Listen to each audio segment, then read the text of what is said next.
pagi. Assalamualaikum warahmatullahi wabarakatuh. Salam salam sehat, salam sejahtera kita semua. Gimana kabarnya adik-adik ya untuk pagi ini? Semoga sehat selalu ya. Ini pertemuan ke-9 ya. Jam 9, Pak. Ya, oke, pertemuan ke-9. Oke, baik. Untuk pertemuan pagi ini ke-9 ini materi yang akan saya sampaikan yang berhubungan dengan prakteknya adik nanti ya, praktek adik ya, perihal jenis-jenis kerusakan jalan ya. Untuk teman ini kita melihat jenis-jenis kerusakan pada pekerasan lentur, yaitu khususnya pada pekerasan aspal ya. Nah, ini ada bermacam-macam, ada di jenis-jenis kerusakan pada pekerasan lentur, terutama pada aspal itu macam-macam ya, bersama dinas perhubungan dan dari dosen pembimbing, termasuk ada Bapak Direktur juga di situ ya. Ini ada hubungannya ya. Nah, ini menurut Bina Marga nomor 3 ya kan, MNB 3 tentang manual pemeliharaan jalan, jenis kerusakan jalan di bedakan atas. Yang pertama ada retak cracking. Nah, mungkin retak crackingnya adik-adik pas adik-adik pernah melihat pas melakukan perjalanan melihat aspal udah mulai ada kayak retak rambut itu mungkin adik-adik pernah memperhatikan itu ya, rambut itu. Nah, itu merupakan jenis-jenis retak, dan itu belum kelihatan masih berupa retak rambut, tapi itu sudah mulai tanda-tanda bahwa kekerasan jalan, terutama yang lentur aspal, itu sudah akan mulai terjadi kerusakan. Nah, itu biasanya di permukaan aspalnya itu sudah mulai, nampakannya sudah tidak bagus tuh, ya, itu sudah mulai mau rusak. Yang kedua, distorsi ya. Terus ada cacat permukaan, disintegration, terus ada pengausan. Nah, pengausan polis aggregate, kegemukan, bleeding or flushing. Nah, ini bleeding or flushing biasanya yang agak ada gelombang-gelombangnya di samping kanan kirinya ya, ada gelembung atau istilahnya kayak aspalnya agak mencuat ke kanan kiri itu ya, kayak melembung gitu lebih. Nah, itu terus penurunan pada bekas penanaman utilitas. Nah, ini ada 6 jenis untuk Bina Marga ya kan, tentang kerusakan jalan ya, jenisnya bermacam-macam. Nah, sekarang kita bahas satu persatu ya. Nah, ini jadi kerusakan retak halus, hair cracking. Nah, ini retak rambut Nah, ini jalan-jalan kelas 2 yang tepi-tepinya itu ya kan, retak pinggir. Nah, ini biasanya ciri-ciri ini ini juga bisa nanti adik-adik harus bisa mengidentifikasi pada saat praktek nanti ya kan, jenis retak apa yang terjadi. Nah, ini bisa retak rambut seperti ini ya.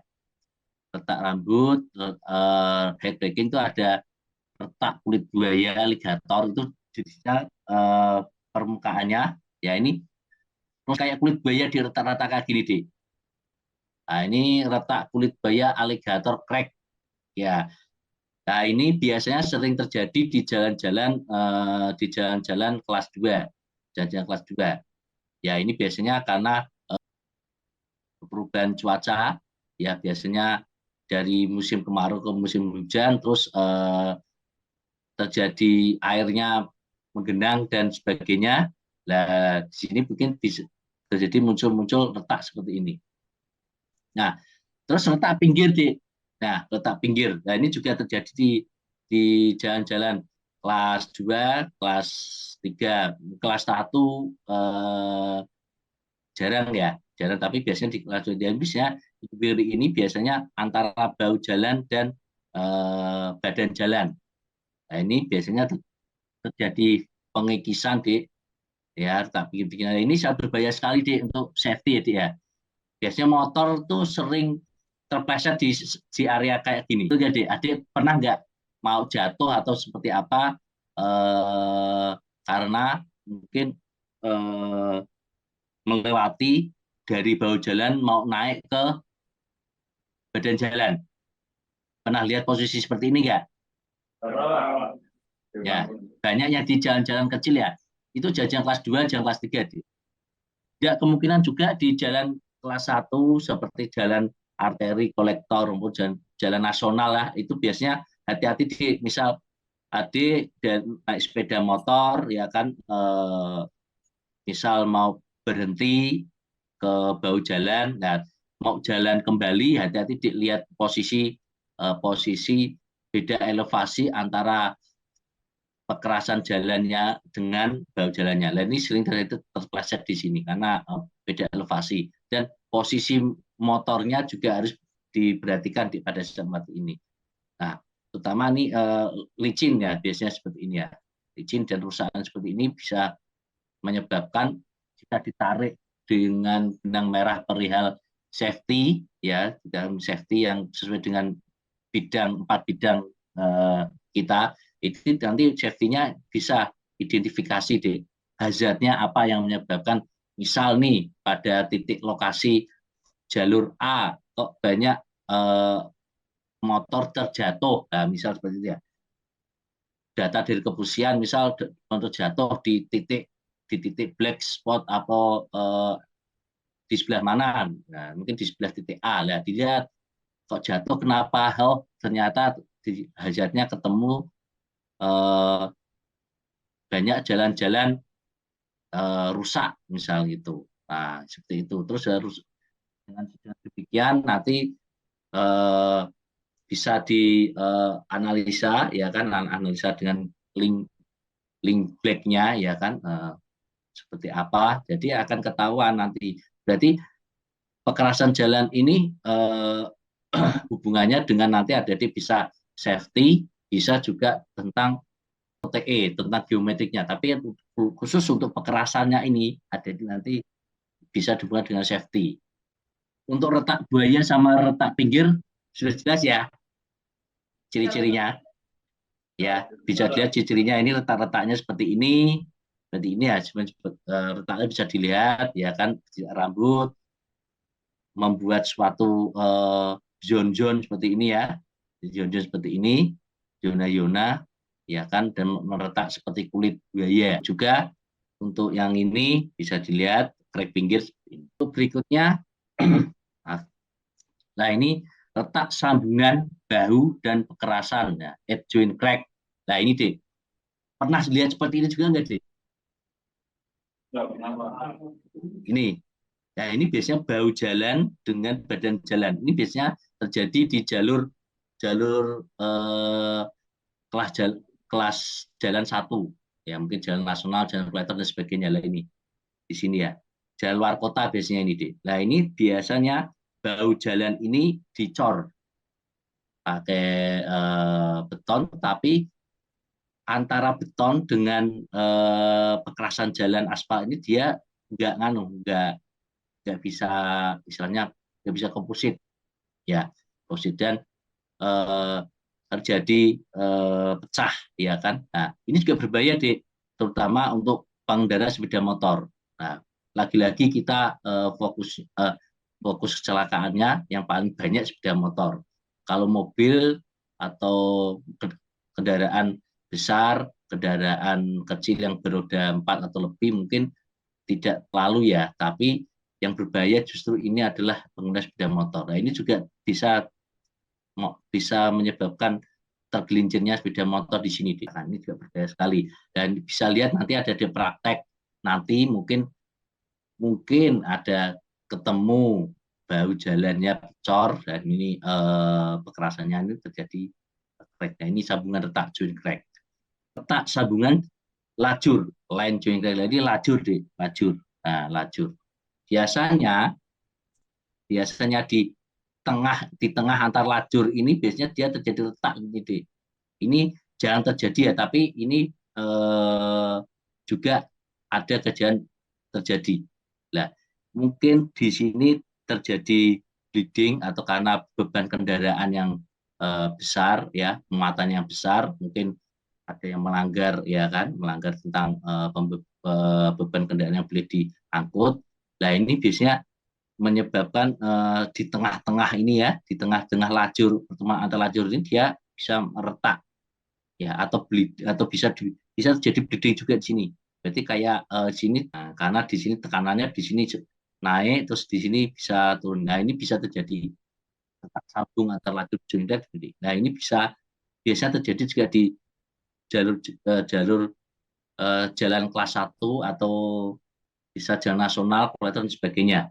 Ban atau beban lalu lintasnya yang besar ya kan, sehingga menyebabkan kekerasan jalannya menjadi ya klaim. Selanjutnya, nah ini sama masih retak sambungan pelebaran. Nah, ini pelebaran di biasanya ya kan, biasanya untuk melebarkan jalan, misal jalan awalnya lebarnya 4 meter, terus ditambah mau misal bau jalannya masih lebar ya. Nah, kemudian untuk memper, eh, memperlebar lebar jalanan ya kan, biasanya kalau jalan semakin lebar jadi kan kapasitas dan jalan semakin lebar, maka kapasitas jalannya gimana? Bertambah kan, kapasitas bertambah, otomatis eh,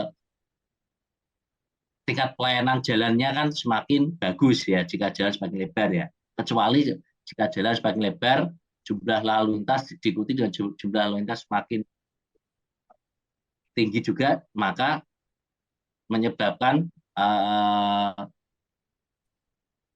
kapasitas jalannya juga akan semakin menurun kan gitu ya. Ya, biasanya untuk meningkatkan kapasitas jalan agar lebih baik dan bagus gridnya, biasanya di lebar jalan ditambah. Nah, biasanya ini di pekerasan jalannya lentur dia disambung dari misal jalannya terus misal segini awalnya, terus ditambah dia pekerasan lagi segini, aspal lagi, tambah lagi lah. Biasanya join pertemuan aspal lama dengan aspal baru biasanya dia lama kelamaan akan menimbulkan suatu retak seperti ini, kayak nggak bisa komposit, nggak bisa menyatu. Nah, ini bisa terjadi. Nah, seperti ini. Nah, ini juga sama, termasuk hazard yang harus diperhatikan pada saat ada nanti yang ambil safety nanti untuk kekerasan jalannya ya, safety hazard penyebab kecelakaan yang terjadi pada suatu wilayah itu juga bisa diperhatikan di ini. Ya, ini biasanya ngecor, biasanya kalau ada adik di jalan kelas 3, kelas 2 itu biasanya di aspal kembali sampai lah, itu biasanya nanti ada ada pertemuan join antara aspal lama dengan aspal baru, biasanya dia kurang bisa ya, sehingga terjadi retak, dan ini sangat berbahaya sekali untuk bagi pengguna kendaraan bermotor khususnya ya kan. Tidak kemungkinan juga dia juga berbahaya untuk kendaraan roda 4 juga, karena bisa terjadi slip roda ya kan. Nah, terus retak reflection crack. Nah, ini refleksi crack. Nah, ini seperti lubang, kayak membuat lubang seperti ini sering terjadi di semua jenis kelas, di kelas jalan terutama yang banyak terjadi itu kelas jalan yang sering dilewati oleh kendaraan-kendaraan besar. Nah, ini terjadi refleksi atau reflection crack. Jadi di suatu titik ini terjadi suatu kelelahan ya, istilahnya kelelahan pada kekerasan, sehingga pada titik ini dia terjadi retak refleksi atau dia mengelupas. Awalnya terjadi ini, ya kan biasanya retak refleksi ini terjadi karena kerusakan subis di kemarin kan susunan apa? Susunan eh, jalan pengerasan jalan juga dipotong kan tadi ada apa? Subis ya, ada LPA, LPB, baru surface ya, ya kan enggak? Ini subisnya LPA, LPB rusak deh, karena eh, terjadi konsolidasi itu penurunan ya, penurunan dari subis baik LPA atau LPB, sehingga si jalan ini kekerasan ini dia menjadi retak, menjadi turun ke bawah sehingga menyebabkan kekerasan ini menjadi patah ya, jadi patah-patah seperti ini ya. Nah ini retak susun deh, retak susun berikutnya ada retak slip. Nah retak susun ini atau shrinking crack ini terjadi memang umur dari si aspal ini sudah istilahnya sudah melampaui batas umur perencanaan. Nah ini biasanya ciri-cirinya di si aspal, di atas aspal ini dia seperti kayak bludru, kayak terkikis, terkikis pelan-pelan, terkikis pelan-pelan, terkikis pelan-pelan, sehingga jenis jenis warnanya juga sudah berubah. Berarti dia seperti kayak warnanya tuh berbeda dengan aspal yang sekitarnya. Dia agak-agak putih gitu deh. Karena dia mensut umurnya. Nah, biasanya aspal itu aspal itu biasanya ada umurnya saatnya di overlay. Apa itu overlay? Overlay itu penambahan lapisan aspal atas ya kan, surface atas ya kan, dengan ketebalan tertentu bertujuan untuk meremajakan umur jalan tersebut, pekerasan tersebut, untuk mengatasi salah satu retak ini. Berarti retak ini dia karena kekerasannya dia umurnya sudah saatnya untuk dipelihara. Berarti masuknya di pemeliharaan jalan. Nah, seperti ini. Ini retak susut dia seperti atas permukaannya dia sudah ini. Terus yang satunya retak slip atau slip peak crack. Nah, slip peak ini hampir sama kayak rusak refleksi tadi, dan hampir sama juga bidding tadi deh.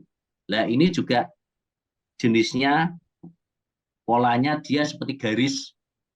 Kalau refleksi kan dia seperti kayak kotak ya, kayak satu kali ini dia seperti kayak menerus searah dengan lajurnya ya, hampir sama kayak bidding, tapi bukan bidding, dia di sini ada gelombangnya, tapi ini dia rusaknya menerus sejajar dengan arah dari aspalnya, arah dari lajurnya, maaf.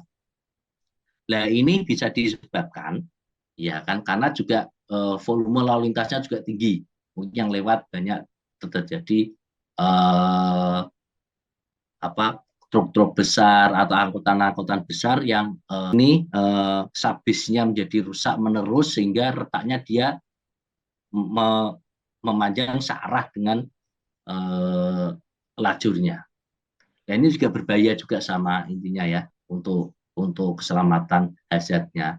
Bisa mobil tergelincir di sini, apalagi motor, dan ya kan, apalagi ya, ini bisa terjadi menyebabkan genangan. Kalau terjadi genangan di sini berbahaya, ya kan, mobil motor tidak tahu, dia tertutup air pada saat lewat, dia bisa pas di sini jatuh terjadi kecelakaan di sini, menyebabkan juga hazard, menyebabkan kecelakaan yang terjadi di jalan raya, terutama pada sepeda motor ya. Nah untuk berikutnya, nah ini dari Bina Marga ya, maaf tadi bukan Bina Marga, bisa dilihat, di download, dicari jenis kerusakan seperti apa lah, itu bisa menjadi acuan nanti. Nah, lanjut. Nah, ini lanjut untuk yang nomor 5 amblas tadi kan. Tadi ini yang permukaan ya, ini dia lebih ekstrim lagi, Dek. Jadi saya mengurutkan ini dari yang ringan sampai yang keberat. Ya, setelah jadi alur terus amblas, Dek. Nah, amblas itu bentuk sifatnya seperti apa? Nah, bentuk sifat dan tingkat kerusakan itu dia tingkat kerusakannya dia setempat pada satu titik. Ya, tapi ya kan, tapi si jalan itu amblas sampai sampai menimbulkan lubang.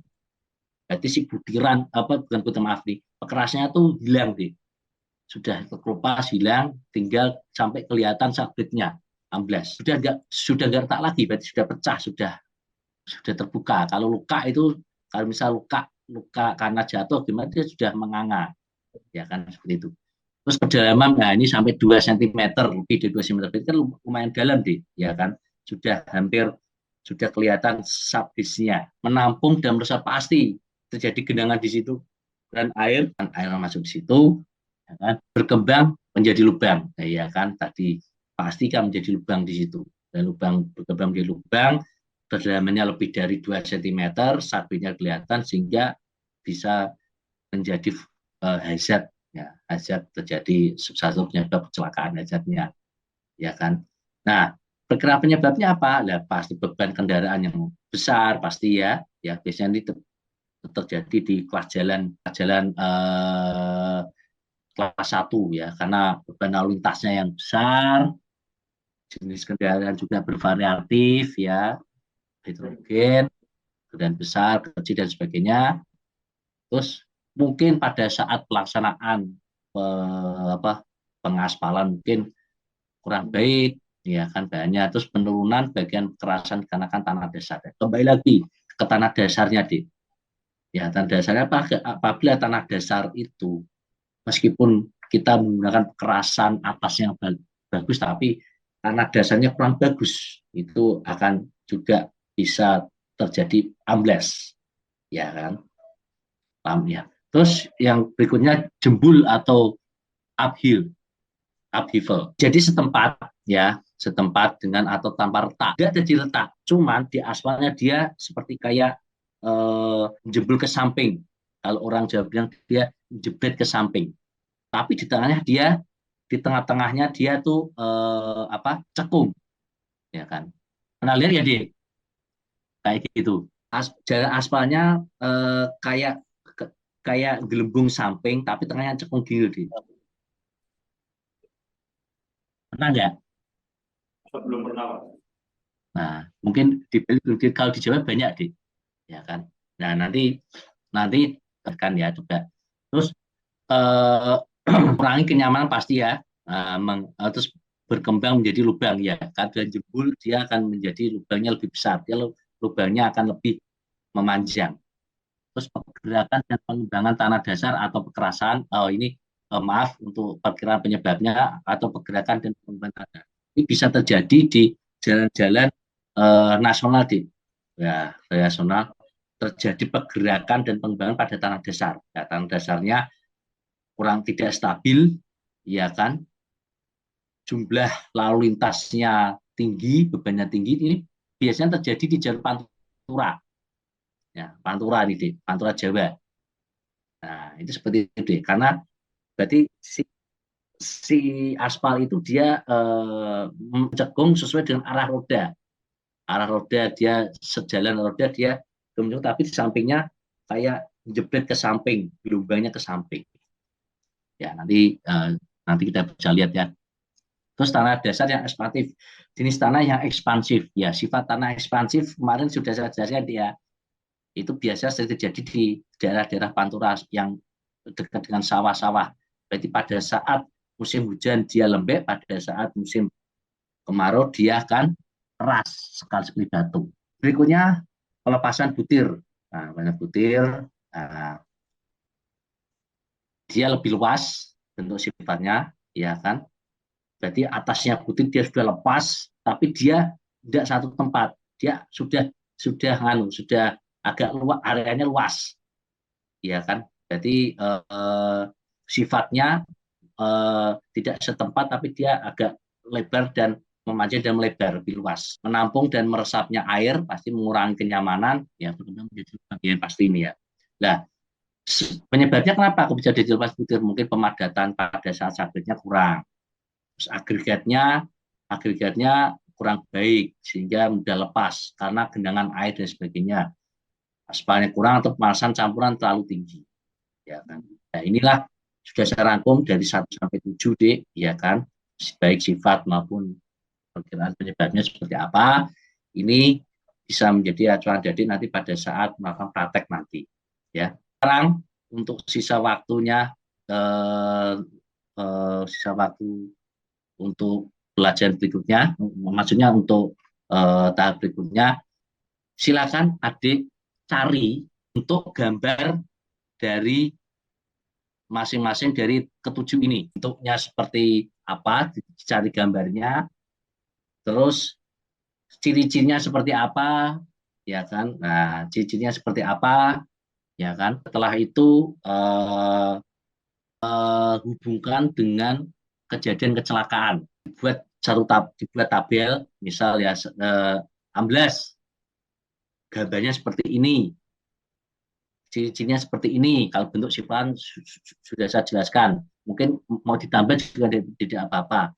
Terus cari kasus yang cari kasus kecelakaan yang hazardnya adalah amblas.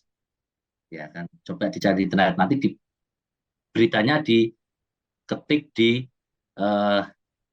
tabel juga. Ya, silakan dibuat. Tapi nanti kan ketemu saya kan? Coba. Ya, hari Rabu ketemu saya, dibuat nanti kita ketemu lewat Zoom lagi, ya kan, kita ketemu lewat Zoom lagi, silakan dikumpulkan pada hari Rabu, dibuat Google Drive, nanti saya yang download, ya, dikumpulkan hari Rabu.